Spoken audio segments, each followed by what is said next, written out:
Hey, what's going on, guys? This is Tyler with the SEC Nation podcast. Today, I'll be giving you my picks for the Week 5 games. A lot of teams off this weekend.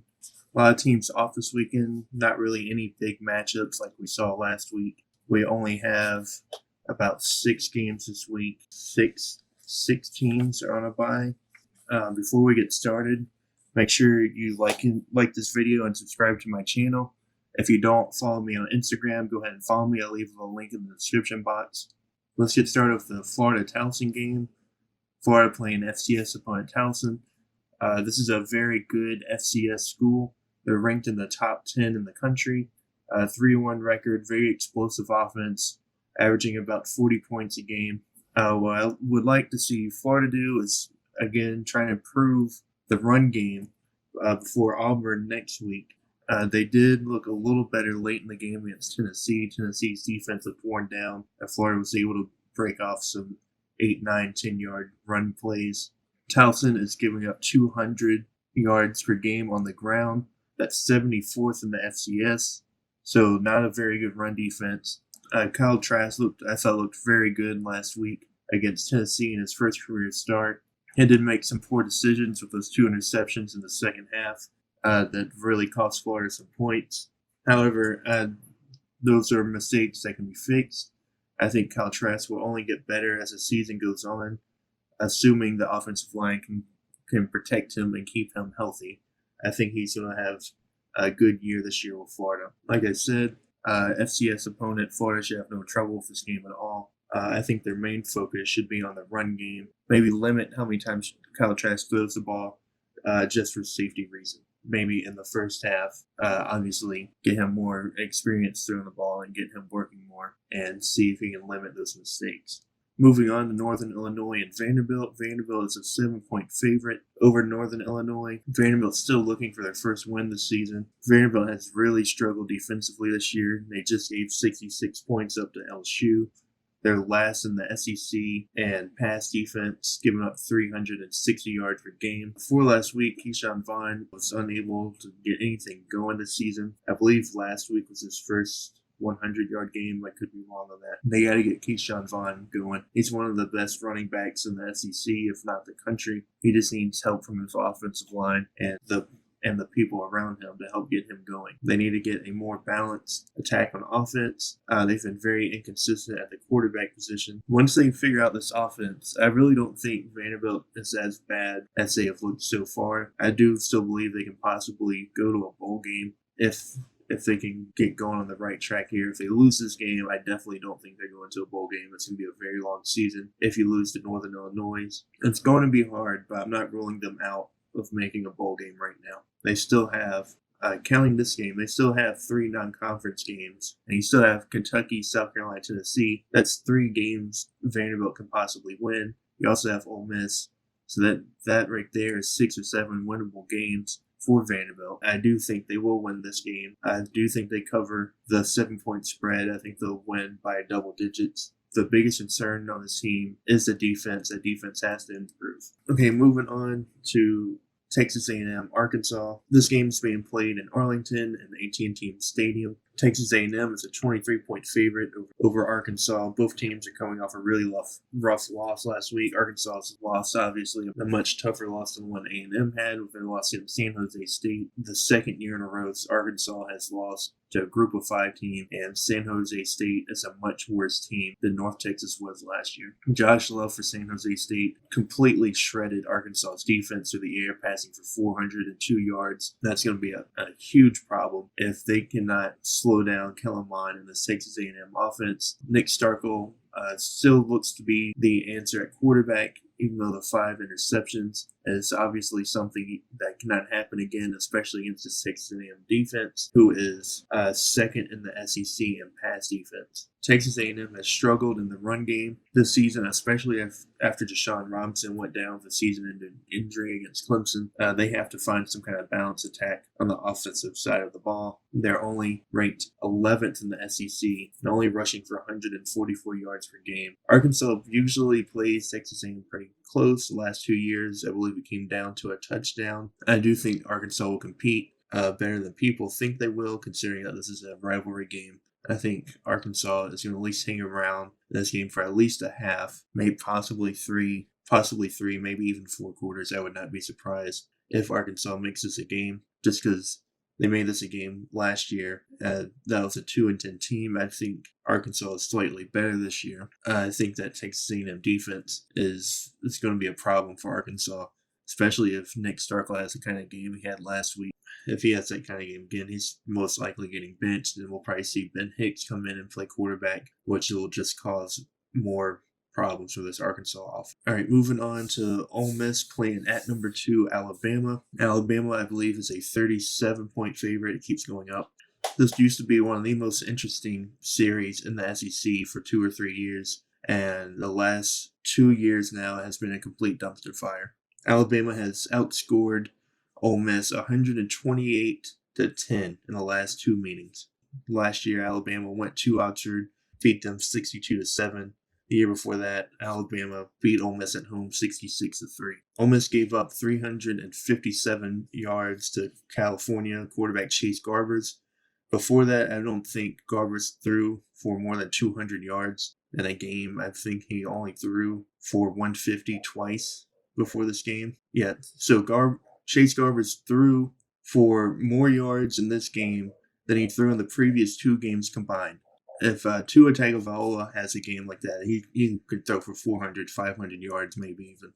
If he gets that bad, I'm assuming he won't play the whole game to where he can get to throw for 400 or 500 yards. But that's not my point. I think Ole Miss is improving on offense since their first game against Memphis. I think they'll score more than 3 or 7 points in this game.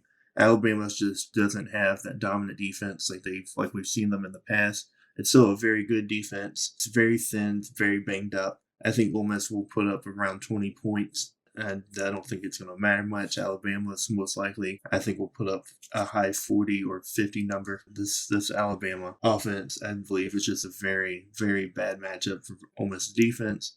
It's not as bad as it was last year, but still is a very explosive Alabama offense, and it's going to cause problems for Ole Miss. All right, moving on to Kentucky, South Carolina. South Carolina, I believe, is 3-point favorites over Kentucky.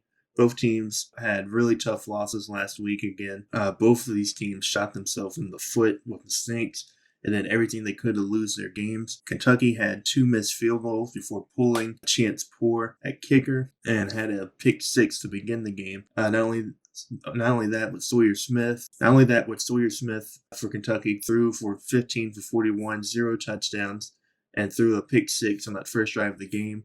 He reportedly had a banged-up shoulder throughout the game. He is expected to play this weekend in Columbia against South Carolina. He is expected to play this weekend against South Carolina. Ryan Helinski, he had a just awful game against Missouri. I think I saw that he's also banged up as well. I could be wrong on that. Comment below if Sawyer Smith and Ryan Helinski are healthy or not. Comment below. Let me know how healthy these 2 quarterbacks are. I haven't read much on that at the moment. But anyway, Ryan Helinski against Missouri threw for 13 for 30, 166 yards, just 1 touchdown. He had that pick 6 in the end zone that went 100 yards. That would have gotten them right back in the game. South Carolina never really recovered after that. Ryan Helinski's QBR was a 13.5.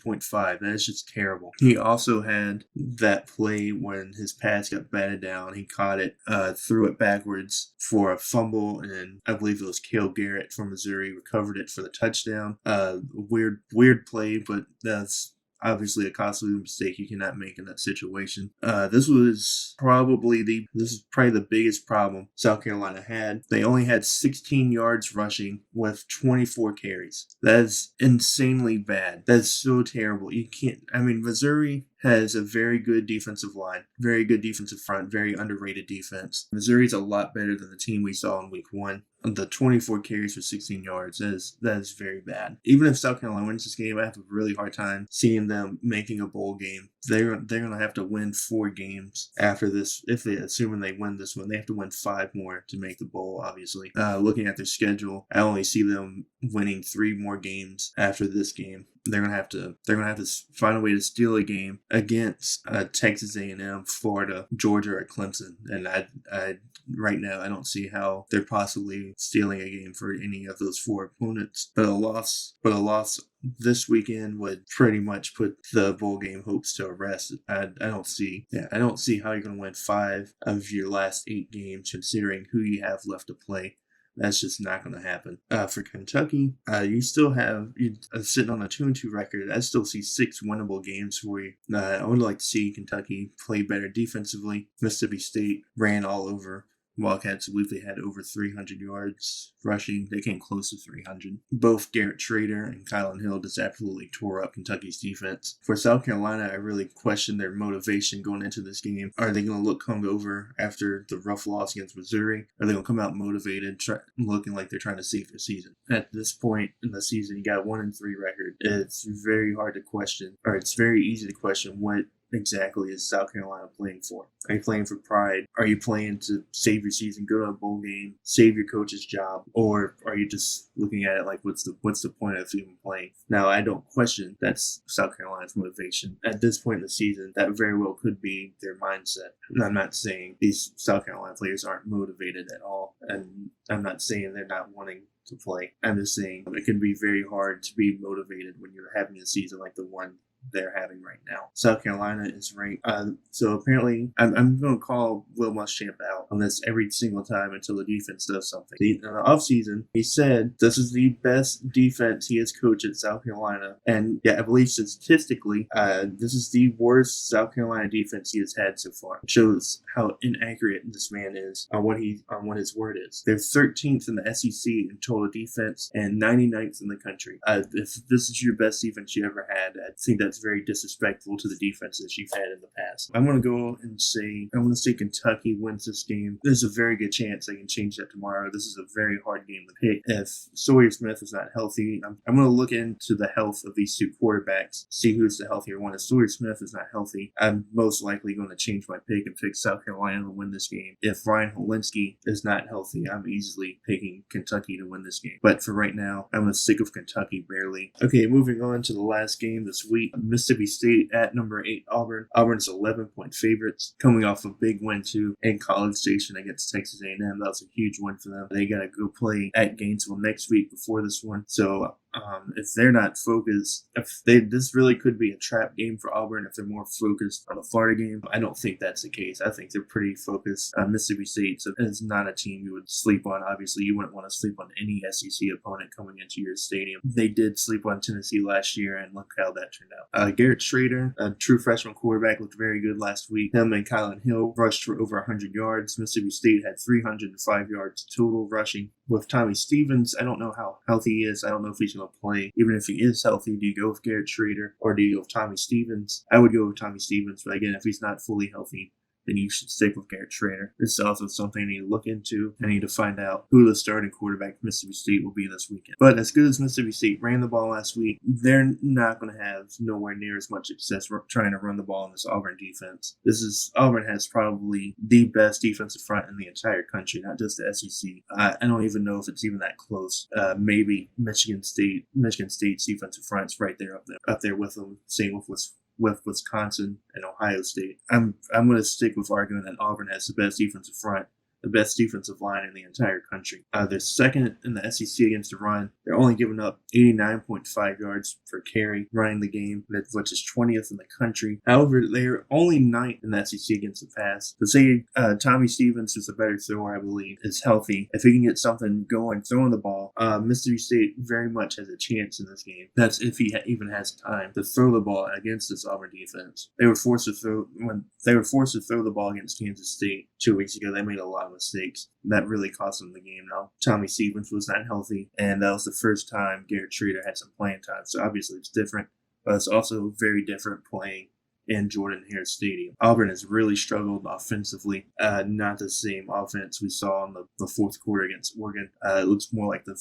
offense we saw in the first 3 quarters against Oregon. They're ranked last in the SEC in passing which is 116th in the country. I believe they're only throwing for about 160 a game. Bo Nix only threw for 100 yards last week at Texas A&M. However, they do lead the SEC in rushing, led by running back Boobie Whitlow. Whitlow, I believe, is averaging 5 yards a carry. I think this game could get closer than the experts think. It's either going to be Auburn just absolutely dominates Mississippi State, beats them by 3 scores, or something like 24-7, or this could be close. I think it's going to be low scoring. I like Auburn in this one because of their defense. I think this one will be sloppy offensively, but I think I don't know. I think Mississippi State has a better offense, but Auburn's defense is just so far ahead of Mississippi State's defense. I think that's going to be the big difference maker. Again, I expect a lot of mistakes from really both offenses. Auburn really has to get some explosive plays going. They only had one play over 20 yards last week, and that was the long touchdown they had on the first possession of the game against Texas A&M. So like I said, I think Auburn wins this game. I don't think it will come. I'm going to say it's not. They won't cover the spread, but I think Auburn will be in control for most of this game. That I just don't see their offense putting up the points and the yards they need to cover the spread in this one. Now, I would not be surprised if they just dominate this game because of their defense, and the offense feeds off that momentum. For now, I'm very confident Auburn wins this game. All right, that's it for today's episode, guys. If you agree or disagree with me on anything, please comment down in the comment section on your opinion on how I did today. I'm going to have my official picks on my Instagram tomorrow evening. I hope you all enjoy the games this weekend. Not as exciting as what we saw last week, but next week will be a lot better. All right, guys, that's it for today. Thank you for listening.